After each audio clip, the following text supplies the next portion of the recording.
kurma za ta musulunta. Allahu akbar. Kun ga amfanin malamin kurame kenan. Wannan malamin ta hanyarsa kurame da yawa sun musulunta. Malami ne yanzu yana koyarwa a jami'ar Gombe. Malami ne a jami'ar Gombe. Sannan gaba ɗaya ya ɗauko ajinsa na kurame da yake koyar da su ya kawo su masallacin nan a lokacin da a sama mu muna nan muna karatu, can kuma an sa musu projector suna ganin abin da ake yi. Ya iya na turanci, wannan gwale-gwalen da ake da yatsu akwai na turanci, akwai na hausa, akwai na larabci, duka kuma ya iya. Malam Shu'aibu Allah saka ma da alheri, kaga ranar ka kenan.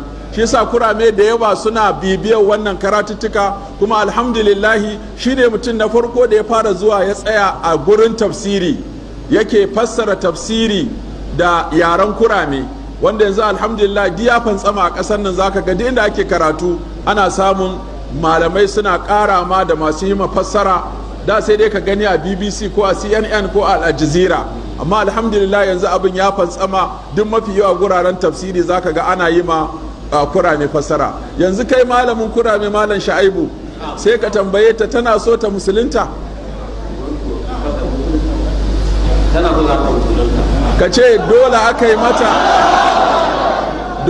mata ta musulunta ko ita take sha'awar musulunci.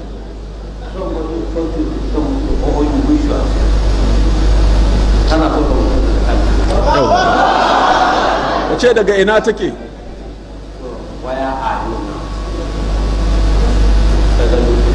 Daga duku take. Ka ce shekarunta nawa?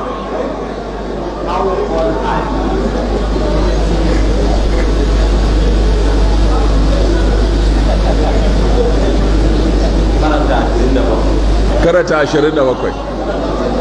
Wani addini take yi a da?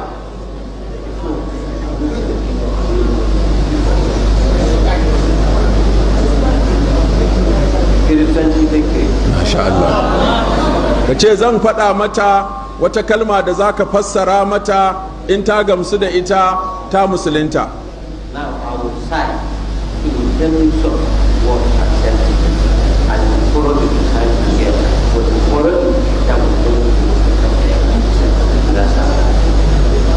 Ka ce ta shaida babu abin bauta da gaskiya sai Allah.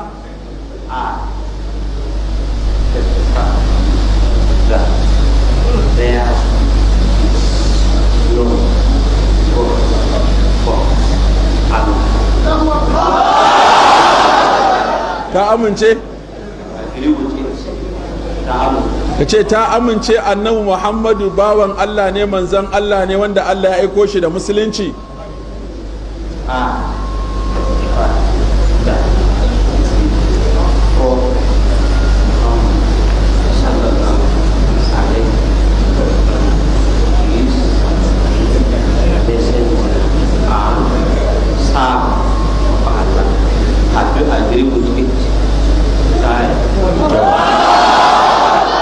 Ka ce annabi Isa ta yadda cewa ba Allah bane, ba dan Allah bane, dan Maryamu ne kuma manzan Allah ne, bawan Allah ne, shi ba Allah bane, ba dan Allah bane.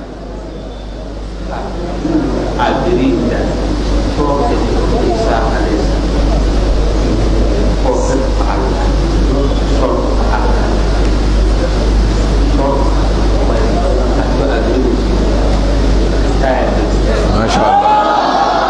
Ka ce ya sunanta?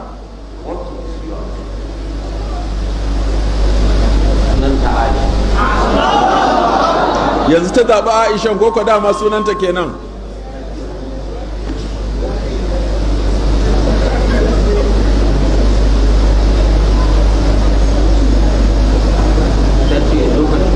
girma ne ta samu labarin cewa iyayenta da suka haife ta ne ke suka sai wata duk da aka ɗauke da ta kawo makaranta ta biya mata kuɗi shi ne ta girma ta gane sai ta kira ta.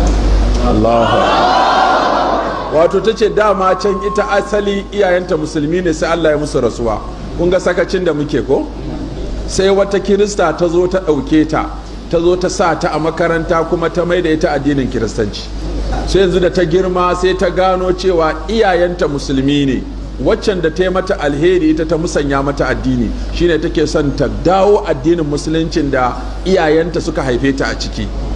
Allahu akbar. Ka ce muna taya ta murna da Allah ya dawo da ita addinin musulunci.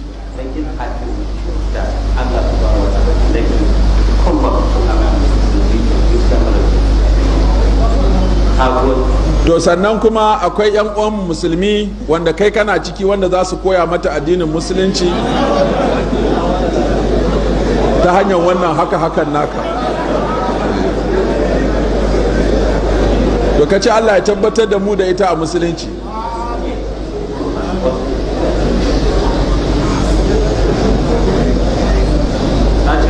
To masha Allah. To waɗanda